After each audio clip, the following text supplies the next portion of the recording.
வணக்கம் ஃப்ரெண்ட்ஸ்.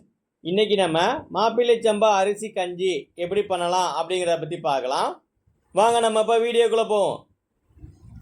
நாங்கள் முதல் நாளே 1 கப் அளவுக்கு அரிசி எடுத்து நல்லா அலசிட்டு ஒரு 10லேருந்து 12 மணி நேரம் அளவுக்கு ஊற வச்சுருக்கோம். ஏன் அப்படின்னா இந்த அரிசி சரியாக வேகாது. எதனால் வேகாது அப்படின்னீங்கன்னா இதில் நிறையா நார்ச்சத்தும் மேக்னீசியம் இரும்பு சத்து இருக்கிறதுனால இந்த அரிசி சீக்கிரத்தில் வேகப்படாது. அதனால் நம்ம இதை குறைஞ்சது ஒரு 10லேருந்து 12 மணி நேரம் ஊற வச்சுக்கிட்டோம்னா நமக்கு வேக்காடு ஈஸியாக கிடைக்கும். இப்போ நமக்கு முதல் நாளே ஊற வச்சு எடுத்து வச்ச அரிசி தயாராக இருக்குது.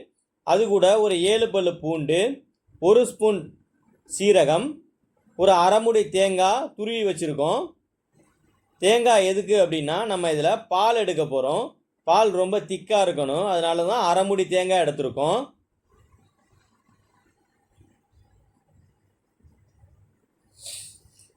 இந்த அரிசி உடம்புக்கு ரொம்ப நல்லது. வாரத்தில் ஒரு தடவை கம்பல்சரி நம்ம இதில் ஒரு கஞ்சியோ ஏதோ வச்சு சாப்பிட்டோம்னா ரொம்ப நல்லாயிருக்கும். இப்போ மிக்ஸி ஜாரில் அரிசியை சேர்த்துட்டு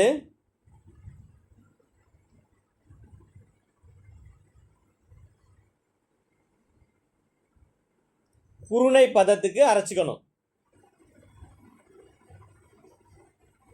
ரொம்ப அரைப்படக்கூடாது. பாருங்கள், இந்த மாதிரி உடஞ்சி வரணும் குருணை பதத்துக்கு. இப்போ அரிசி தயாராக இருக்குது. அடுப்பில் குக்கரை வச்சுட்டு நல்லா சூடாகிறதுக்குள்ளே இந்த அரிசியை சேர்த்துக்கங்க. முதல் நாள் ஊற வச்ச தண்ணியை அப்படியே சேர்த்துக்கங்க.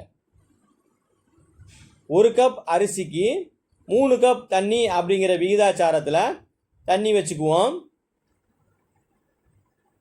இது ஒரு கொதி வர்றதணும். அது வரைக்கும் நம்ம பூண்டை பொடியாக நறுக்கி எடுத்துக்கலாம்.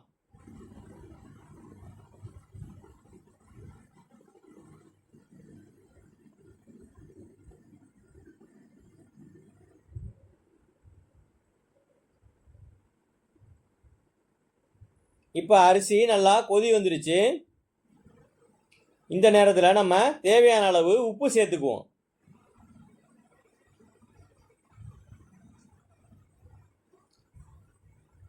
ஒரு அரை ஸ்பூன் சீரகம், நம்ம பொடியாக நறுக்கின பூண்டை அது கூட சேர்த்துக்கலாம்.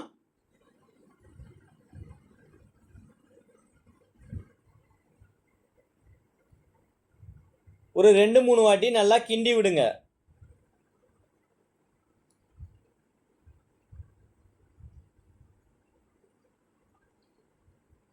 ஓரளவுக்கு நல்லா கொதி வந்ததுக்கப்புறம் குக்கரை மூடி போட்டு ஒரு 3 விசில் வர்ற அளவுக்கு விட்டுறலாம்.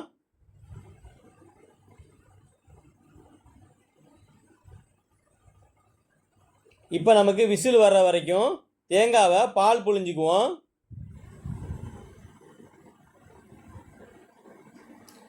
பால் நல்லா திக்காக இருக்கணும், தண்ணி அதிகம் சேர்க்காதீங்க, அப்போ தான் டேஸ்ட்டு கிடைக்கும்.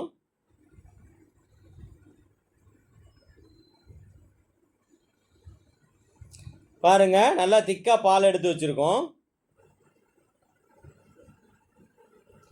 இப்போ குக்கரில் விசில் வர ஆரம்பிச்சிருச்சு.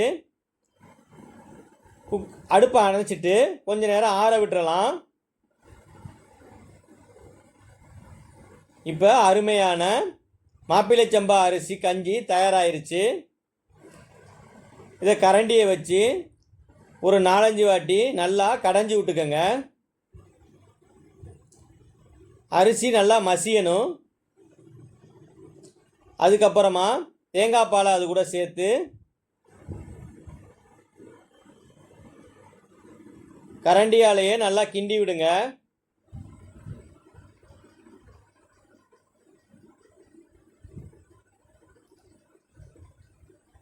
இப்போ நமக்கு கஞ்சி சாப்பிட்ற அளவுக்கு தயாராகிருச்சு. இதே மாதிரி நீங்களும் செஞ்சு பாருங்கள். வாரத்தில் ஒரு தடவை இந்த மாதிரி கஞ்சி சேர்த்துக்கங்க. உடம்புக்கு நல்லது, ஆரோக்கியமானது. எங்கள் வீடியோ பிடிச்சிருந்தா உங்கள் நண்பர்களுக்கு ஷேர் பண்ணுங்கள். நம்ம சேனலை சப்ஸ்கிரைப் பண்ணுங்கள். உங்கள் கருத்துக்களை கமெண்டில் சொல்லுங்கள். வீடியோவுக்கு லைக் பண்ணுங்கள். நன்றி ஃப்ரெண்ட்ஸ். இன்னொரு அருமையான வீடியோவில் மீண்டும் நான் உங்களை சந்திக்கிறேன்.